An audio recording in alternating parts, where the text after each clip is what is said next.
Okay, thank you everybody for having me. I'm excited to talk about business models and pricing.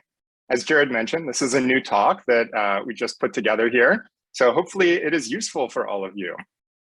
So here's what we're going to cover today. First, we're going to talk about the 9 business models of nearly every billion-dollar company.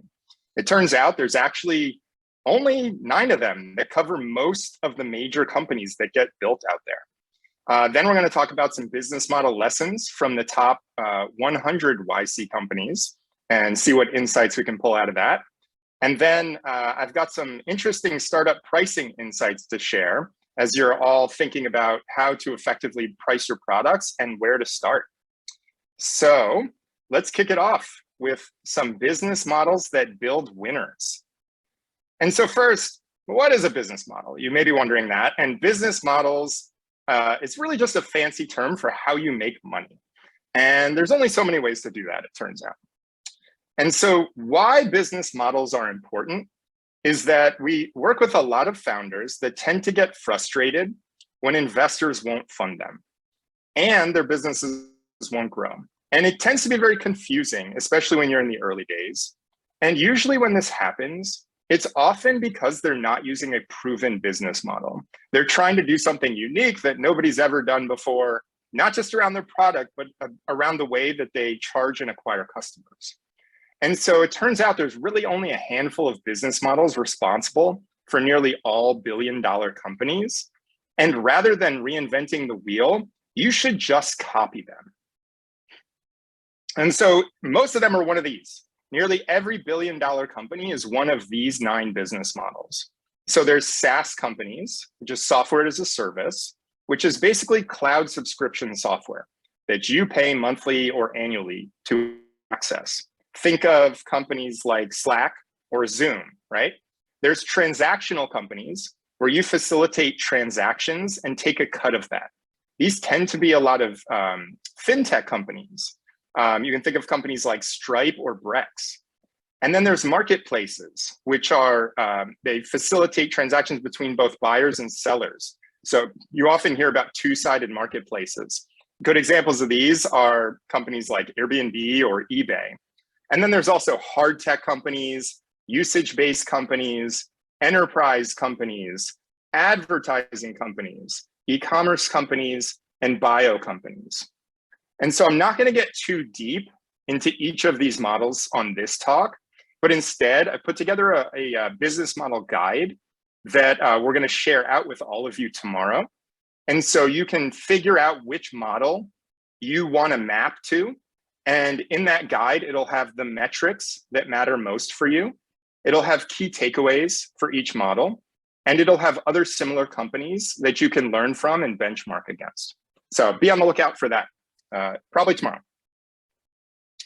So for the purposes of this talk, I thought it'd be interesting to look at what we can learn from the top 100 YC companies. This is actually a list that we share publicly. It's a ranked list. I think there's nearly 250 total that are on this list. You can find it at ycombinator.com/top companies if you want to check it out. And what I've done is I've gone through each of these in the top 100 and mapped each one to their most prominent business model. It's not uncommon for later stage companies to have multiple business models that they use, but for the purposes of your company, you should just have one in the early days. So I've mapped each of these companies to their closest business model and tried to figure out what interesting insights we can pull out of it. So here's what that looks like. These are the top 100 YC companies grouped together by business model. And you can see some interesting things. It turns out actually that 31% of the top 100 YC companies are SaaS companies, far and away the most. It turns out that 22% are transactional businesses and 14% are marketplaces. So those 3 business models alone actually make up 67% of all of the top 100 YC companies. On the flip side, you get models like advertising and e-commerce, which surprisingly barely register on this list of the top 100 YC companies. So it's curious to dig in a little more there. Now, if you're familiar with startup and venture scale returns, you know that there's a power law effect that happens there, where the biggest winners are orders of magnitude larger than all other company outcomes. And so I thought it would also be interesting to dive into the top 10 specifically, because 50% of the overall value of the top 100 YC companies actually comes from the top 10 companies. It's kind of crazy to think about. So here they are, top 10 companies, and there's a lot of names that you recognize on this list, I'm sure. We've got Airbnb, we've got Stripe, Instacart, Coinbase, DoorDash, Reddit, right? There's a lot of companies that you probably interact with on a daily basis. And I think what's interesting about this is actually 5 of the YC top 10 are marketplaces, right? There's Airbnb, Instacart, DoorDash, OpenSea, and Faire. They're all marketplaces. And so I think we can learn from this is that marketplaces are actually most likely to build winner-take-all companies. Marketplaces become the dominant winner that makes it really tough for anybody else to compete with them and get any market share.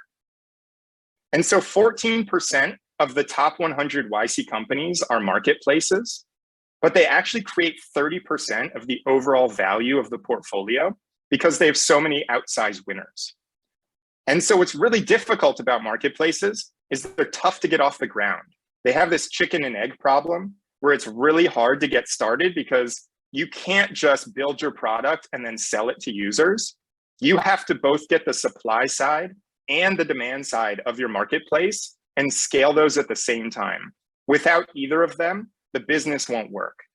But when the business does work and they hit that inflection point, marketplaces get massive network effects that makes it really hard for any other entrants to compete with them. So think about Airbnb. If you were going to list your place for rent, you'd go to Airbnb. There really isn't another place that you would consider. That's where everybody goes. Same thing with OpenSea. If you were going to buy and sell NFTs, you go to OpenSea. That's where everybody goes. They have all the users. And so they become the dominant players. It also turns out that 3 of the top 10 are transactional businesses. So these are Stripe, Coinbase, and Brex. You're probably familiar with all of those as well. And the reason transactional businesses outperform is because they're directly in the flow of funds, right? They are the thing that is responsible for people or businesses sending and receiving money. And so it's very easy for them to take their cut of all the funds that flow through them. And so some quick takeaways on transactional businesses. 22% of the top 100 YC companies are transactional, but they actually create 29% of the overall value. That's only second to marketplaces in terms of value. And what works really well about these is they're as close to the transaction as possible. This was a piece of advice that I got during my batch, building my company, Creative Market, which is you want to get as close to the transaction as possible.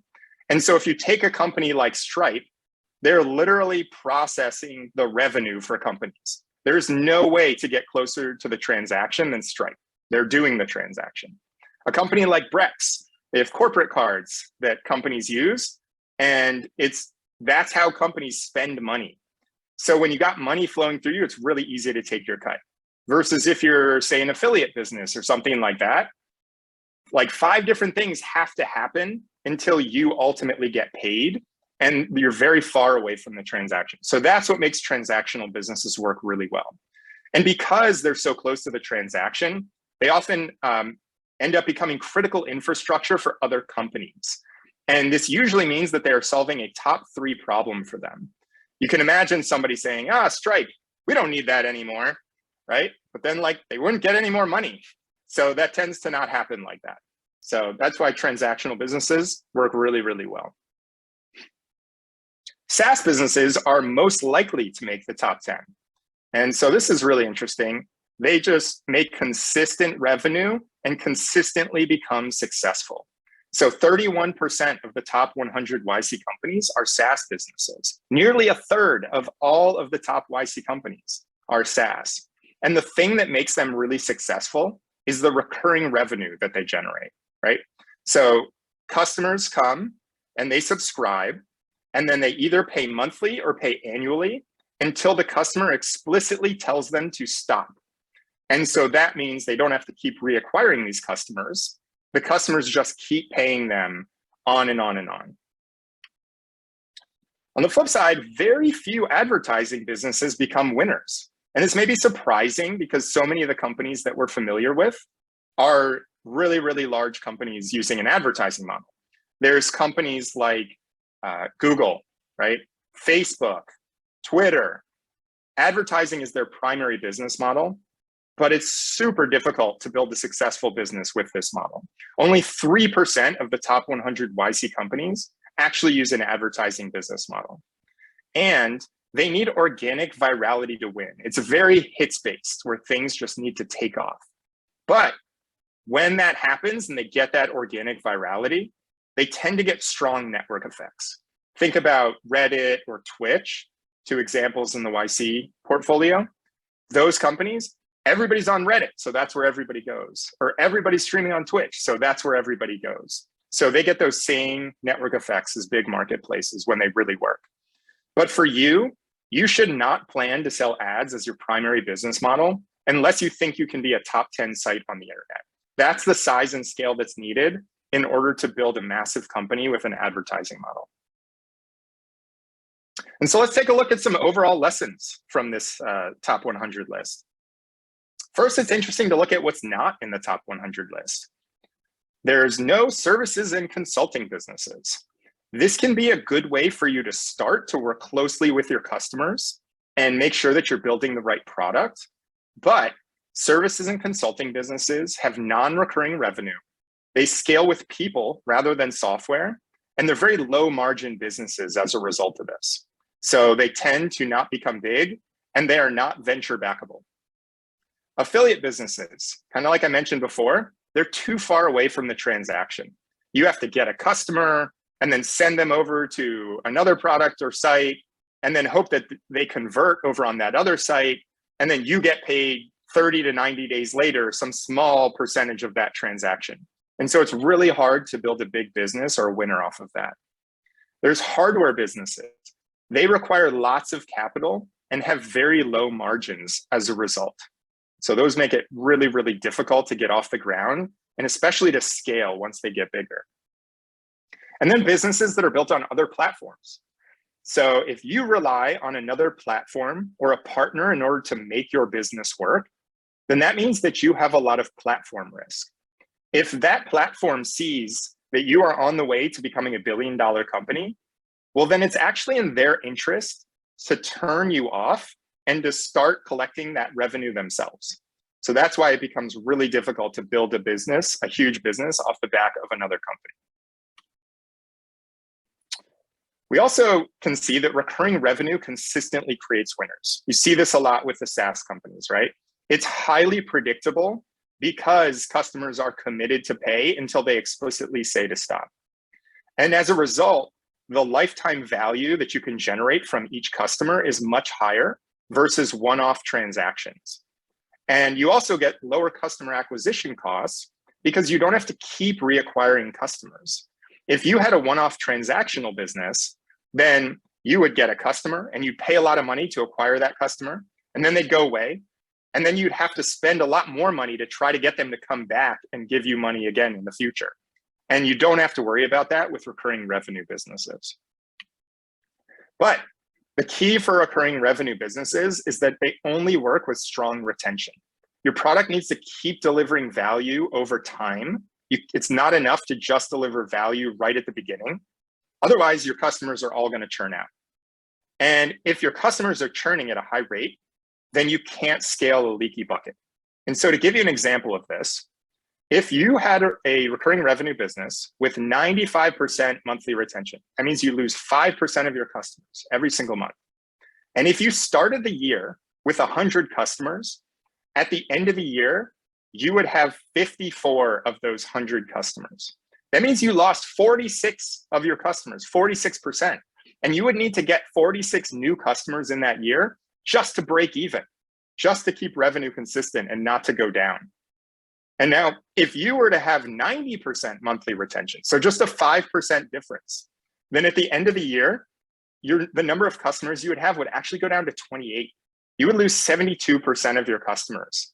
And so just that 5% difference in monthly retention can actually be the difference between life and death for most early startups. And I think we've seen that some of the biggest winners are actually built with moats.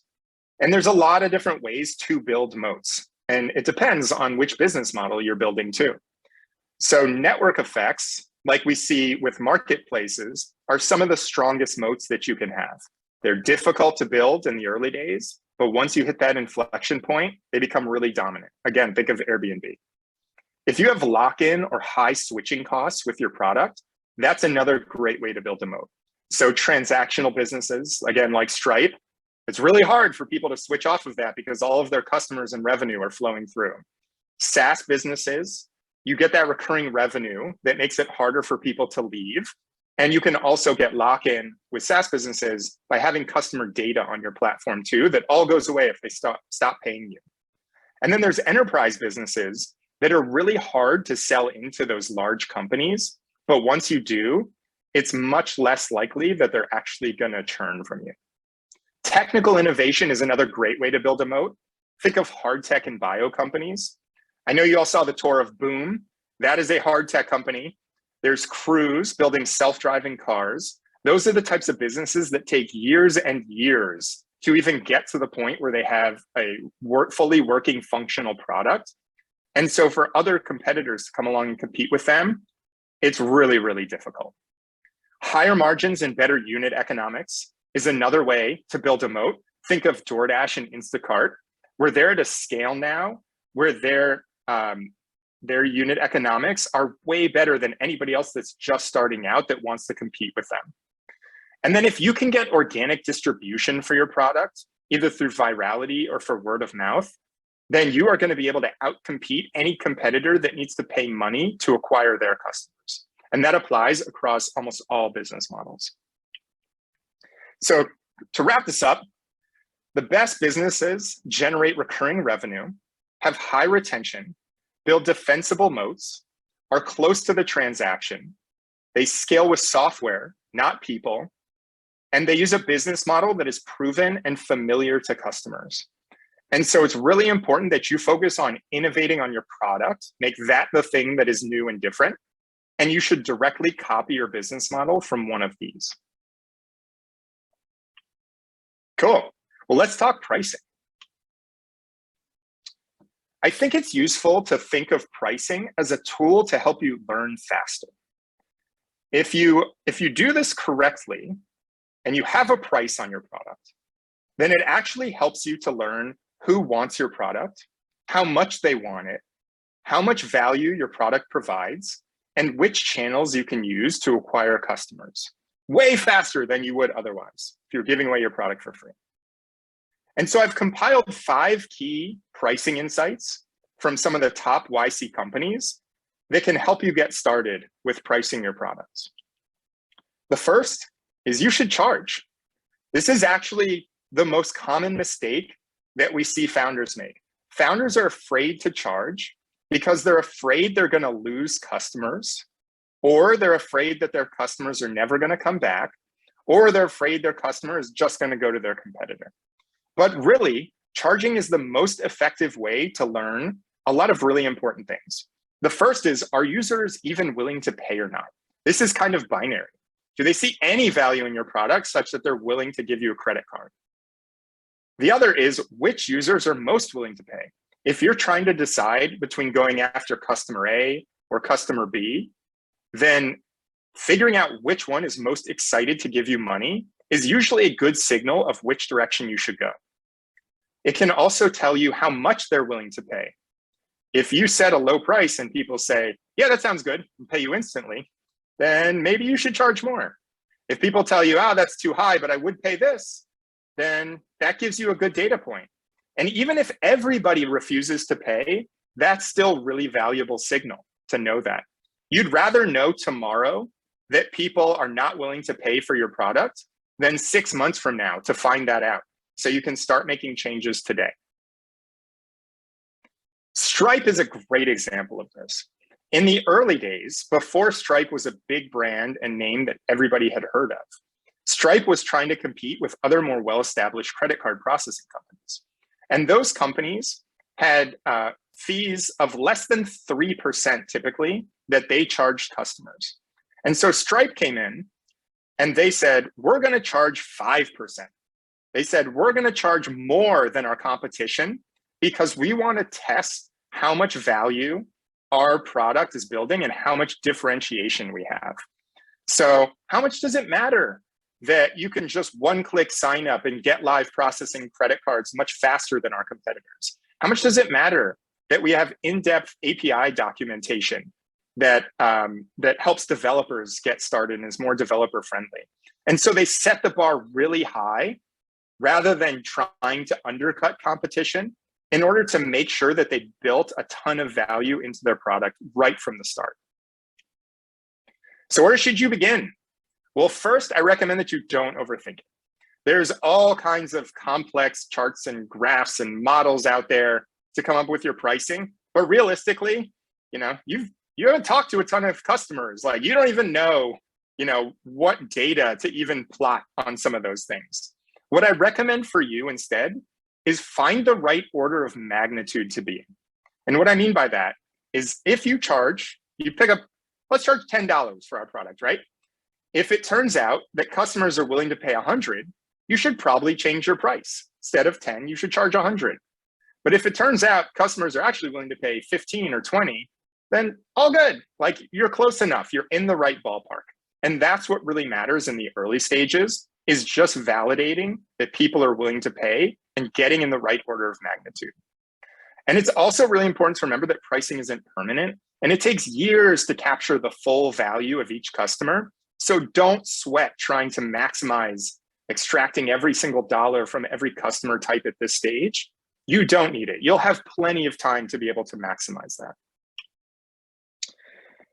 The next insight is that you should price on value, not on cost. And there's three main components that go into this. There's cost, which is what are your costs for actually producing and serving your customers. There's the price that you're charging. And then there's the perceived value that your customers see in your product. And so one common way to price products is to do cost plus, which is, well, it costs me this much to get a customer. I'm going to add $10 on top of that, and that's how much I'm going to charge. I do not recommend doing that. For most businesses, that is not the best way to go. Instead, what you want to do is figure out the value that your customers see in your business and price according to that. So the difference between the cost to serve the customer and the price that you set, that's your margin. And the higher margins that you have, the more you can pay to acquire a customer, and the more you can outcompete your competition. And then the difference between the price that you set and the value that your customer sees, that's your opportunity, right? So that's the area that you have to be able to increase prices or the exceeded value that your customers see in your product. If your cost is higher than your price, you have negative margins. That means you're losing money on every transaction and every customer. That's a bad place to be in. If your price is higher than the value that your customers see, that means they're not going to pay. They're going to say, this is not worth it. I don't see enough value in your product. And so you may be wondering, well, how do I figure out the value that my customers see in my product, right? It's kind of a nebulous thing. Two key ways to do that. The first is talk to your users and ask them about the problem that you're solving for them and get them to articulate the value that they see to you. And so, for example, if you are reaching out to a customer and you get them on a sales call, you can say, why were you interested in actually meeting with me today? What is the problem that you're facing that you think my product can solve for you? And they'll probably tell you. Or if you have a user that signs up for your product and isn't paying, and then you reach out to them, and you're like, hey, I see that you signed up. Why did you sign up? What problem were you hoping that my product could solve for you? And usually their response is going to be one of four things. It's either going to be, well, I was hoping you could make me more money, or I was hoping you could help me reduce costs, right? I have all these expensive things and you can help me save money. Or I was hoping you could help me move faster. we have something that we were planning to launch in 6 months, and with your product, we can get it done in 2 weeks. Or maybe it's around avoiding risk. Maybe your product helps offloading some compliance or something that's valuable to them. So that's where I would start. Another tactic is to keep raising prices incrementally until you get pushback. And you'll know you've hit the right point when you hit the ideal price, which is when customers complain but still pay. I think a lot of founders are so scared that if they give a price that makes a customer hesitate, that they're going to lose the customer and they're never going to be able to get them or any more customers ever again. And that's usually not the case. If it is, then you have other fundamental problems that are far worse than just losing one single customer because you quoted them a price that's a little high. If, on the other hand, you give them a price and they say, yeah, that sounds great, no problem, let's do it. Well, then you're probably pricing a little bit too low. And so incrementally increasing is probably a good way to go. And this is actually true for probably most startups, which is most startups are undercharging. You actually have a lot more room to increase prices than you think that you do. And it's really your fear of customers potentially walking away that is keeping you from raising prices. And so what's really important is that you remember that lower prices are actually not a sustainable advantage. We see this sometimes with companies that we work with, where they'll say, well, my product is pretty much like this other really big competitor, except ours is going to be cheaper. And that's not a good way to go, because other bigger competitors have more money, bigger economies of scale, and are more well-funded than you. And if you start to create a race to the bottom on pricing, then all they have to do is set prices way lower than you and your costs, and they will run you out of business. So I would not recommend trying that. Because it turns out when you actually charge more, you get higher margins, and higher margins help you build a bigger moat that can make your company more successful. You can pay more to acquire customers than your competitors can, which means you can gobble up all of the customers. And the other piece is that pricing implies value, right? If you price really low, especially relative to competition, then your customers are going to see that and they're going to go, what's wrong with this company and this product? Like, that's too good to be true that they set their price this low. It must not work very well. And the same thing is true for setting a higher price, right? It implies that you bring more value. And so customers see that. They don't have too many signals on how valuable your product is until they actually get it and use it. And pricing is one of the main ones that they'll use to try to figure it out. So the biggest takeaway here really is that raising prices is the easiest way to grow revenue. And interestingly, I think it's often overlooked by founders. So if you've got 1,000 customers and you want to double your revenue, one way to do that is to go out and get 1,000 more customers. And that sounds like it's going to take a long time. And that sounds expensive too, because it's going to cost you money to acquire all of those customers. On the flip side, you could just double your price. And as long as you build enough value into your product, then just by changing a number on your website or saying a different number to customers that you're pitching, you'll be able to double your revenue much faster and without any incremental costs. So highly recommend it. But what if your users won't pay more? Well, that usually means one of two things. It either means you need to build more value into your product. Maybe by increasing the price, now the price on that price value cost diagram that I showed, you might have moved the price higher than the perceived value that they see. So you need to build up more value. Or it could mean that you just need to solve a bigger problem. That's one way to increase value too. Maybe you're solving a nice to have, which isn't as valuable to them, but you could go solve a top 3 problem for them, which they would pay way more for. There is also a third way too, which is you could opt to give a lower price to customers in exchange for one of these 4 things. One is, if you're just trying to get your first user and you need someone to use the product and give you feedback, totally fine to give a lower price for that. I think that sounds well worth it. If you're trying to get a valuable logo, maybe it's a brand that other potential customers would recognize, then it can make sense to give a lower price in exchange for that too, because now you can use that as social proof to go close other customers at a higher price. If you can get lock-in in your product, then that's a good reason to offer a lower price. you know that all your customers will start putting all their data into your platform or something like that. It's going to make it very hard for them to switch further down the road.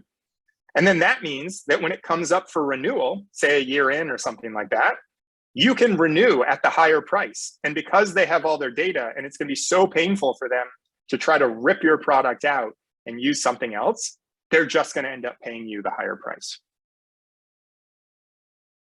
It's also really important to remember that pricing isn't permanent.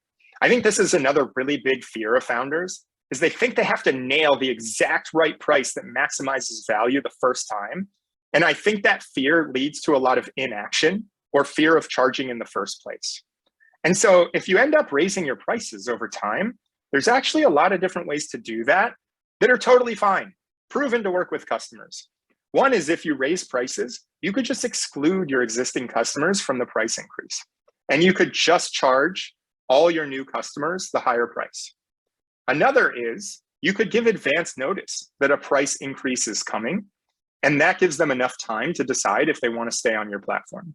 And as long as you are providing enough value with your product, then customers will certainly stay. And sometimes it's helpful to time these price increase notices with a launch of new features or added value so that they feel like they're getting more benefit for the increased price. If you look at Netflix, for example, this chart on the right here shows their history of price increases across plans over the last 7 or so years. As you can see, they are not shy about raising their prices pretty consistently across the board. And Netflix has 221 million paid subscribers. And so if they can figure out how to raise prices on 221 million people, then I think you can probably figure that out for your handful of customers as well. The next insight is that you want to keep your pricing simple.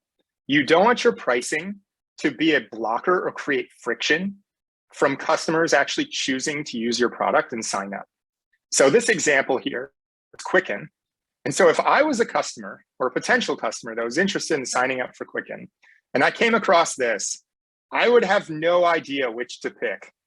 There's 5 buy now buttons, there's all kinds of prices, there's crossed out prices, there's dollar off savings, there's some symbol next to the dollar off that tells me there's probably some catch that I'm missing somewhere.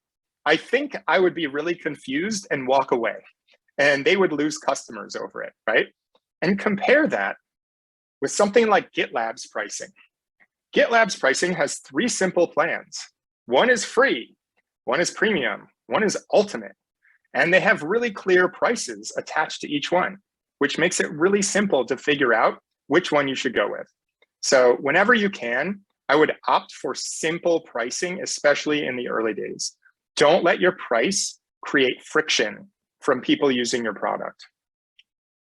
And then I'll leave you with this story on Segment. Segment is a YC company that helps other companies collect and use their customer data. And in the early days, they gave away their product for free because they were really worried that nobody was going to want to use their product. And so they had to give it away for free to get people to use it. And then they wanted to raise money from investors. And so they said, well, we should probably charge money if we're going to raise money from investors, so we can show a growth rate. So they set their price at $10. And they said, okay, well, tail between our legs, sorry, free customers, we're going to have to charge you $10. And customers started responding to them and saying things like, I hope you would charge me more than that, because otherwise I'm worried about trusting your platform with my data. And so they were getting all these signals from customers that they should be charging way more. And so they went and they hired a sales coach. And that sales coach took a look at their business, found out that they were charging $120 a year, and said to them, this is an enterprise company. You should be charging $120,000 a year, 1,000x the price that they were currently charging. And so naturally, that scared the crap out of them. They were like, oh my gosh, we were nervous to charge $120 a year. How are we going to charge $120,000? And so as they were going to their first sales meeting with the sales advisor, he said to them before they went in, if you don't quote this customer $120,000 a year, then I quit as your sales advisor. And so they went into the meeting and they got to the point where they started to talk pricing. And the customer asked, so how much is it? And the CEO got really red and he said, 120,000 a year. And the customer responded, how about 12,000? And ultimately they ended up agreeing on 18,000 in that meeting. So while he didn't get the 1,000x price increase, what he did get was 150x price increase. He went from 120 a year to $18,000 a year. And they used that tactic to continue closing contracts for massive enterprise companies at 6 figures and way above.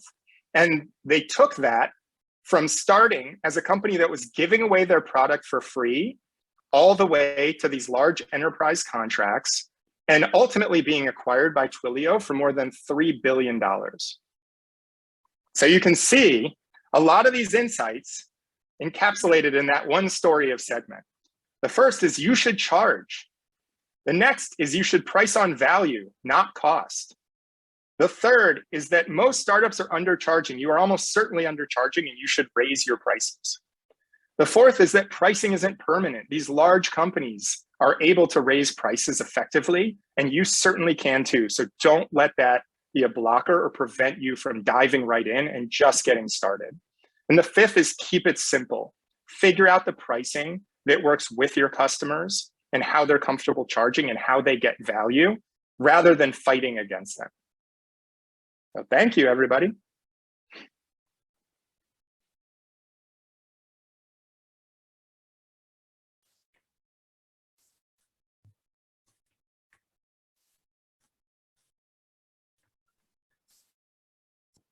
Aaron, that was awesome. Awesome. So much great information in that talk. I hope people were listening really carefully because you covered a lot of ground there. Hopefully that was helpful, everybody. Yeah. We're going to send out Aaron's slides and also the business model guide that he talked about earlier by email tomorrow. It's a really detailed guide. It's going to be an awesome reference for everybody.